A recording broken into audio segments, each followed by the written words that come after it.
Hello friends and my dear students, welcome to our channel. मैं राजेंद्र मंडलोई आपका हमारे channel पर स्वागत करता हूं।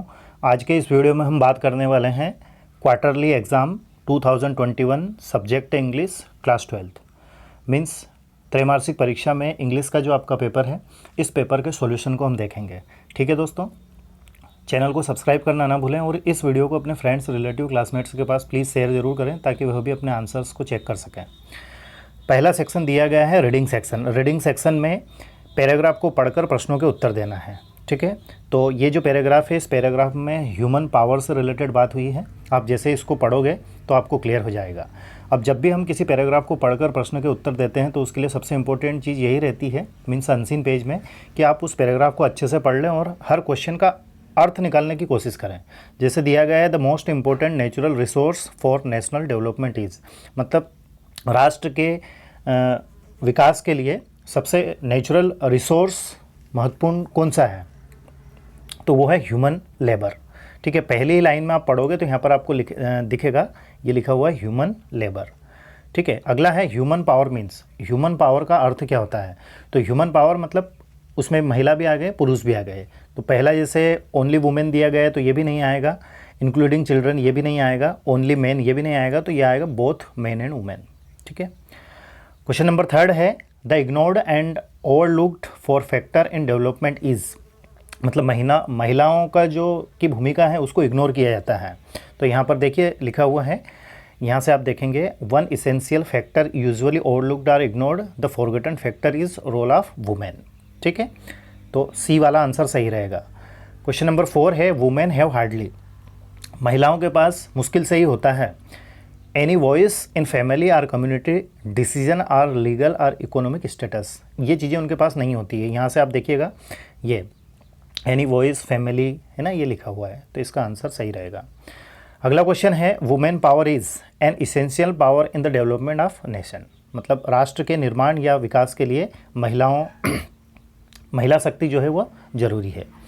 ठीक है, इसी प्रकार से हम बात करें क्वेश्चन नंबर 2 की। Read the following pages and answer the question based on it, paragraph को पढ़कर प्रश्न के उत्तर देना है। तो इसमें सबसे पहला क्वेश्चन है why do our achievements fail to correlate with our potential, तो इसका आंसर होगा because of lack of self discipline. Question number 2 है how does one's self confidence developed by taking risk, इसको आप अच्छे से पढ़ोगे तो आपको क्लियर हो जाएगा। What does every chance in our life teach us, तो it helps us to learn, कोई सा भी हम काम करते हैं है ना, तो वो हमें जो भी मौका रहता है वो हमें कुछ ना कुछ ज़रूर सीखने में मदद करता है।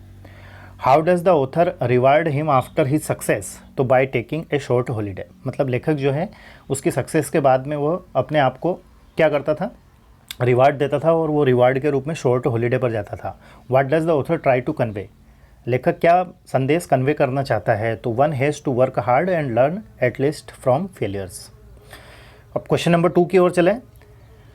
Read the following pages carefully and make notes on it, also given suitable title, इस पैराग्राफ को पढ़कर नोट मेकिंग करना है, सुटेबल टाइटल ढूंढना है। तो इसको आप पढ़ोगे तो इसमें गुड कन्वर्सेशन, मतलब अच्छी वार्तालाप के ऊपर ये दिया गया है, तो गुड कन्वर्सेशन इसका टाइटल हो जाएगा।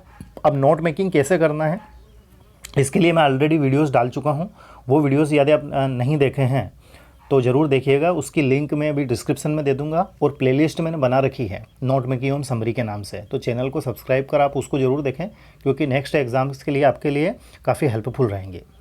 अब बात करते हैं हम सेक्शन बी की, जिसमें राइटिंग स्किल दी हुई है। राइटिंग स्किल में पहला क्वेश्चन दिया गया है, ये दिया गया है आपको एक नोटिस तैयार करना है। ठीक है, नोटिस किस लिए तैयार करना है, पिकनिक के लिए है ना, और दूसरा यदि आप नहीं करना चाहते हैं, माफ़ कीजिएगा, ये अगर आप नहीं करना चाहते हैं तो हाउस होल्ड गुड्स के लिए दिया गया है फॉर सेल, है ना, ये भी इम्पोर्टेंट है। इम्पोर्टेंट मीन्स हम पहले ही इसको कर चुके हैं। ग्रामर, माफ़ कीजिएगा, राइटिंग स्किल के नाम से एक प्लेलिस्ट बनी हुई है, उसमें ये सारी चीज़ें आपको मिल जाएंगी, कैसे बनाना है, क्या इसका आंसर है ना। उसके बाद में कंप्लेंट अगेंस्ट द पोस्टमैन, ये तो अभी मैंने करवाया था, और ये भी आपको राइटिंग स्किल के नाम से जो प्लेलिस्ट है उसमें मिलेगा। ठीक है, ब्रदर्स मैरिज के लिए भी करवा चुका हूँ।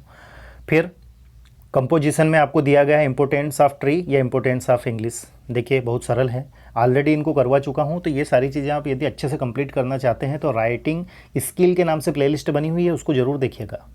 अब सेक्शन सी की बात करें तो इसमें ग्रामर दी गई है। पहला है हर सोल रेस्ट इन पीस, तो इसमें आएगा मे। ठीक है, जब हम किसी के लिए दुआ करते हैं, है ना, विश, तो उसमें मे का यूज़ होता है। दे अपोलोजाइज्ड द ओल्ड लेडी, तो इसमें टू आएगा, क्योंकि अपोलोगाइज्ड के लिए फिक्स प्रिपोजिशन टू लगता है। अगला है I didn't find there anyone. अब देखिए नो वन भी आ सकता है, लेकिन नो वन क्यों नहीं आएगा, वो इसलिए नहीं आएगा क्योंकि ऑलरेडी ये नेगेटिव है, मीन्स इसमें नॉट है, और यहाँ भी नो हो जाएगा तो डबल हो जाएगा, ऐसा नहीं होता है। तो जब सेंटेंस नेगेटिव या क्वेश्चन होता है तो उसमें एनी वन का यूज़ होता है, बाकी नो वन करते हैं। She doesn't have friends to help her, many क्यों है, क्योंकि काउंटेबल है, और काउंटेबल नाउन के पूर्व मैनी का यूज़ होता है। अगला है you to go to Mumbai tomorrow to attend the meeting, will have या शुड।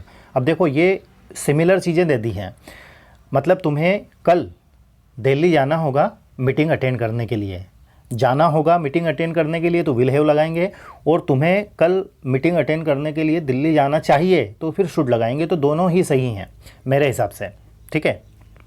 बाकी आप विल हैव लगाओगे तो ज़्यादा बेटर रहेगा, ठीक है। अगला है I am anxious my exams, तो इसमें आएगा अबाउट, परीक्षा के लिए मैं काफ़ी चिंतित हूँ, या परीक्षा के बारे में। अगला क्वेश्चन है I live here since 2015, right the correct form of the verb. Bracket में लिव दिया गया है तो इसकी सही फॉर्म लिखना है। तो यहाँ पर एक कीवर्ड दिया गया है सिंस। सिंस और फॉर जो है वो प्रेजेंट परफेक्ट कंटिन्यूस, माफ कीजिए, हाँ प्रेजेंट परफेक्ट कंटिन्यूस में होता है, और उसमें वर्ब की फर्स्ट फॉर्म आईएनजी होता है। तो यहाँ पर हो जाएगा आई के साथ में क्या आएगा, हैव, तो क्या हो जाएगा आई हैव बीन लिविंग, है ना, हियर सिंस 2015। अगला है दे occupy all rooms, change into negative, इसको नेगेटिव करना है।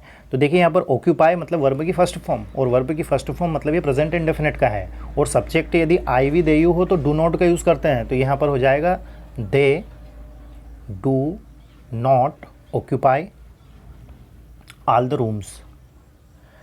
अगला क्वेश्चन है सी डज नॉट, माफ कीजिएगा, she is not interested in mathematics, इसको एक्टिव वॉइस में चेंज करना है। तो इसका आंसर हो जाएगा mathematics does not interest her, ठीक है। इसका कुछ स्टूडेंट ऐसा भी बना सकते हैं कि मैथमेटिक्स डज नॉट इंटरेस्ट, ठीक है। चलिए अगला है who taught you French, change into passive voice. तो जब भी हम हु वाले सेंटेंस को पैसिव वॉइस में चेंज करते हैं तो उसको बाय होम लिख देते हैं, ठीक है, या बाय हु। तो by whom was French taught to you, ये इसका आंसर होगा, ठीक है। नेक्स्ट है ensures life exercise longer and healthier, तो इसका आंसर हो जाएगा exercise ensures a healthier and longer life. इसका अर्थ होता है कि व्यायाम या फिर कसरत स्वस्थ और लंबे जीवन को इंश्योर करता है। इंश्योर का अर्थ होता है निश्चित करता है, ठीक है। अब सेक्शन डी है जिसमें लिटरेचर है। लिटरेचर मीन्स हमारी जो टेक्स्ट बुक और वर्क बुक जैसे फ्लेमिंगो है और विस्टस है, तो उसके क्वेश्चन आंसर दिए गए हैं। तो ये जो पैराग्राफ दिया गया है ये लेसन नंबर 5 फ्लेमिंगो से दिया गया है, जो महात्मा गांधी से रिलेटेड है। तो पहला क्वेश्चन है where did Rajkumar Shukla came from, तो वो चंपारण से आए थे। यहाँ पर चंपारण का नाम नहीं है, तो यहाँ पर नन ऑफ अबव आएगा। अगला है who is author of this lesson, इस लेसन के लेखक कौन है, तो वो है लुइस फिशर्स, ठीक है। देखना आप बुक उठा के लेसन नंबर 5 फ्लेमिंगो में। अगला है when did Gandhi ji go to annual convention of Indian National Congress party, तो वो आएगा यहाँ पर 1916, ठीक है, 1916। अब बी वाला है, इसको भी पढ़कर प्रश्न के उत्तर देना है। तो पहला क्वेश्चन है according to the author what was garbage for the parents. ये लेसन नंबर हमारा लॉस्ट स्प्रिंग जो है आपने पढ़ा होगा, स्टोरीज स्टोलन ऑफ चाइल्डहुड है ना, तो उसमें दिया गया है मतलब बच्चों के पेरेंट्स के लिए गार्बेज मीन्स कचरा क्या था, तो वो मीन्स ऑफ सर्वाइवल था। According to the author what was garbage for the children, बच्चों के लिए गार्बेज क्या था, ए वंडर था, आश्चर्य था, क्योंकि कभी उन्हें 1 रुपया मिलता था, कभी 10 रुपये मिलते थे। हु आज साहेब, साहेब कौन था? तो साहेब एक रैक पिकर था। रैक पिकर मतलब होता है कचरा बीनने वाला, ठीक है। तो ये ऑप्शन नंबर बी सही रहेगा। अगला क्वेश्चन है read the extract given below and answer the questions, मतलब इन लाइनों को पढ़कर प्रश्न के उत्तर देना है। तो ये जो लाइनें हैं ये हमारी पोएम है एक कीपिंग क्वाइट, इससे ली गई हैं, ठीक है। तो पहला क्वेश्चन देखते हैं, what is the name of poem and poet. तो पोएम का नाम है कीपिंग क्वाइट, पेज नंबर 95 पर देखिएगा फ्लेमिंगो में, और इसके राइटर का नाम है Pablo Neruda. What kind of moment it would B, किस प्रकार का मोमेंट था? तो यहाँ पर आप लिख सकते हैं एक्जोटिक मोमेंट, ये इसका आंसर होगा। What will happen if there isn't any rush of engines, engine में यदि रस नहीं रहेगा, रश, तो क्या हो जाएगा? It would be an exotic moment, ये इसका आंसर है।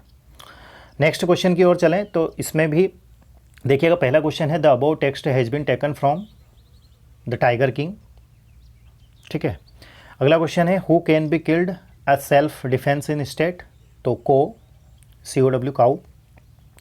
और थर्ड आएगा which of the following not similar to the meaning of beast, beast के सिमिलर कौन सा नहीं है? जैसे एनिमल मीन्स जानवर होता है, बिस्ट मीन्स भी भयानक जानवर होता है, सेवेज मतलब क्रूर, भयानक, निर्दयी, और ब्रूट मीन्स भी यही होता है, और इन एनिमेट है ना, ये इससे संबंधित नहीं है। तो इसका आंसर क्या हो जाएगा? सी वाला हो जाएगा।